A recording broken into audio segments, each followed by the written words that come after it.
Hey guys, what's going on? Dave here with Deranged Off-Road.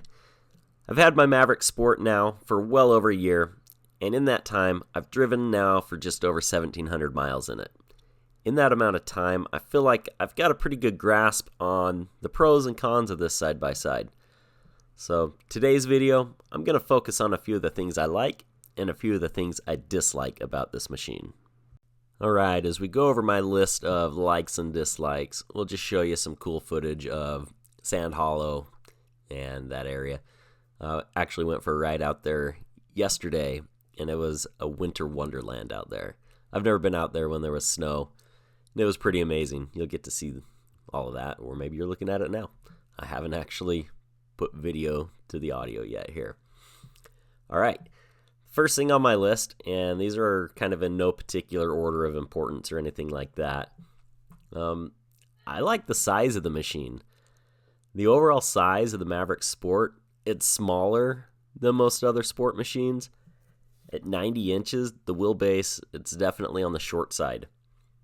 Because of its size, driving the Maverick Sport, it has a very nimble feeling to it. It's fun to drive. Feels like you're zipping around and you can kind of just maneuver that thing anywhere you want it to go. It's kind of like an awesome go-kart, but on steroids. The short wheelbase, it makes it feel like you can just, I don't know, everybody's always climbing over obstacles. A lot of the things I can just go around the obstacles. I mean, maybe that takes the fun out for some people, but I just really feel like it's very nimble and it's really fun to drive. All right, second on my list, interior comfort. For as small as a machine is, I feel like it's very comfortable on the inside. You feel like you sit down inside of it. You don't feel like you're sitting up on top of it or anything like that. There's a deceiving amount of legroom inside of the Maverick Sport. Joe, who's I believe 6'4", has even said that he felt like he had plenty of room for his legs. The dead pedal position for the driver is great. A lot of these other machines, the Razor and the KRX, my personal opinion is the dead pedal, it's kind of awkward. It's kind of just in the way, and maybe the Razor's the worst one that I've experienced yet, but even for me, I find that in the Razor, it's very uncomfortable. The Maverick Sport, I don't ever feel like I'm out of legroom. I feel like the fit and finish on the inside of the Maverick Sport is very well done. I've seen other machines that I would say are not well done. The ergonomics of the cab is very well laid out, but because of the size of the machine, I mean, it's smaller in the cockpit, that's for sure. But I feel like with what we're working with, it's very comfortable in there, and you feel like you're just kind of part of the machine when you're in there driving it. The seating position is great. You definitely feel like you're in the machine. It doesn't give you that feeling that you're sitting on top of the machine. Some other side-by-sides make you feel like you're sitting too high up. For me, it gives me a bit of a disconnected feeling. One machine off the top of my head is like the Terex 800. It comes with half doors, but your lap is up above those half doors. It's not bad, but the Maverick Sport, you're definitely down inside. You feel like you're in driving a car.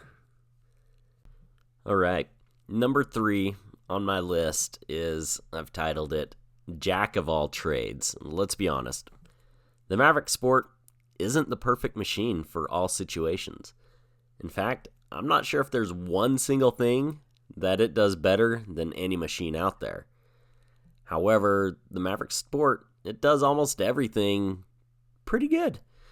That's why I call it the Jack of All Trades. It's a great mountain machine. You want to go just cruise mountain trails, fire roads, that type of stuff, it's a blast. You can rip down the trails comfortably, quickly if you want to go quick. I mean, at the speed limit that you're allowed to go at. At a responsible speed. It's great in the mountains. I take it to the sand dunes all the time. Does well out in the sand dunes. I go anywhere I want. It rips the sand just fine. No issues. Does well rock crawling also. I can do pretty much anything. Well, I can't say I can do anything out there because I haven't tried everything out at Sand Hollow or anything like that. But any trail I've ever attempted, been able to accomplish. No problem. It's also a great work machine. Unlike a lot of sport machines, the Maverick Trail or Maverick Sport, maybe even the Trail, I'm not sure, comes with a ball hitch receiver. You can tow a trailer with this thing. I've done it. You're going to see us go camping with overland trailers. Going to tow it with my Maverick Sport. Unless Can-Am wants to send us a Can-Am Commander. Can-Am, let's see about that adventure machine you got there. Just saying. Yeah, you can tow a trailer. It's got a little bed on there. You can throw some stuff in the back there. But I feel like the Maverick Sport, it does a lot of things well. In my owning it for over a year, there's never been a time where I have regretted buying the Maverick Sport or anything like that. It's done everything I've asked of it to do. There are some things, however, that could be better. But that's true with every machine that's out there. None of them do everything great. So I guess here comes my list of things that I do not like about the Maverick Sport. Number 1 on my list doesn't mean it's the greatest or worst part of the machine. It was also my number 1 on the great thing about it is the size of the machine. One of the coolest things is also one of the worst things about it. It's small. And because it's small, one thing I dislike is that there's literally like zero storage in the machine. You get one little glove box in front of the driver and a pretty good sized one in front of the passenger. But as far as like being able to tuck things away, that's it. There's not room between the seats really to put anything. There's no room behind the seats to put anything, that's for sure. Look at the KRX. It's enormous compared to the size of the Maverick. You can stuff backpacks behind the seats on that thing. But yes, there's literally zero extra storage on the Maverick Sport. I've gone and now I've purchased the Can-Am storage shoulder bag that goes between the seats. And I've purchased the door bags that go on the doors. And I've also purchased the overhead storage. These things are great, people. They're expensive, but they're awesome. You can store jackets, you can store blankets, gloves, water bottles, dead people, whatever you want in all these things. The next thing I'm not a real big fan of on the Maverick Sport, which isn't just a problem with the Maverick Sport, is how loud this machine is. When I first got it, we'd go out for a ride, and within 20 minutes, I would have a raging headache because I feel like the engine on this thing, it just reverberates and it just blasts inside my ears. And it's very, very loud. And that has led me to spend a lot of money to try to combat the noise issues. I've gone through several different communication systems, Bluetooth headsets, earplugs, helmets, whatever. We've finally settled on full comms from utvcom.com, and that has pretty much solved the issue for us. The only downside is not being able to wear a helmet when we're wearing headsets and that type of thing, but that's all personal choice. But these machines, very loud. My hearing is messed up from years on construction sites, that type of thing, and loud things really screw with my ears a lot these days. It sounds like I'm underwater half the time. All right, there's my first two. My third is my top number one dislike about this machine in its stock form. I've complained about it previously in lots of other videos, and that would be the suspension on the Maverick Sport. It's very rough. Doesn't ride good from the factory. I tried lots of different things, removing the front sway bar. It helped barely. Took some preload off the springs. I don't know if that helped at all. But I finally went with a dual rate system and full valving on the shocks from Schmitty Racing Suspensions out in California. And it is a night and day difference on the Maverick Sport. Worth every penny you spend on it. I really don't know why these manufacturers don't do just a dual rate system on these machines from the factory. Literally is going to cost them negligible amount of money to do it. I mean, what?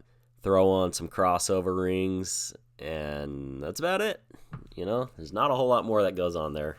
A second spring, the amount of things they make, the money would be very well spent, and I think people would definitely pay to have it. You know, it's just one of those things. Why not do it from the factory?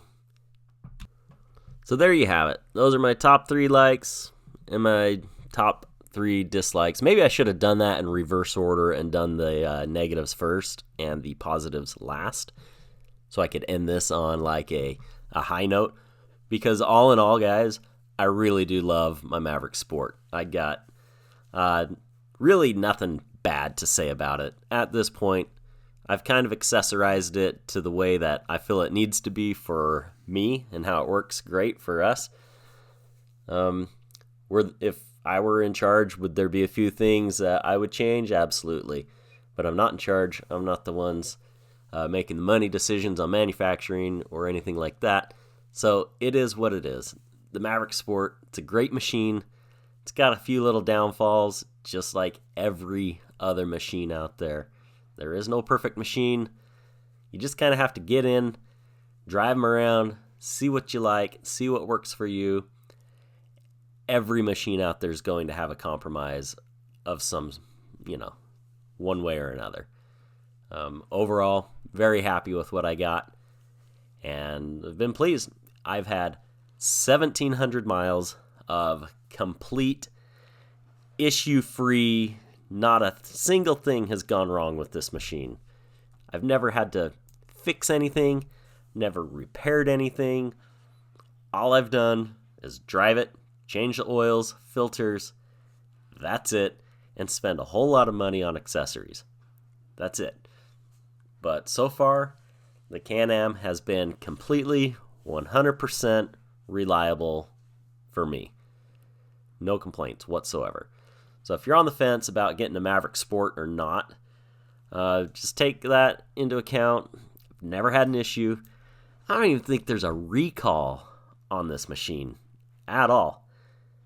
That says something. You don't hear in the news about Can-Am issuing a recall about this and about that. Anyways, it's been a solid machine. No complaints. Go get one. If you can find one. Oh my gosh.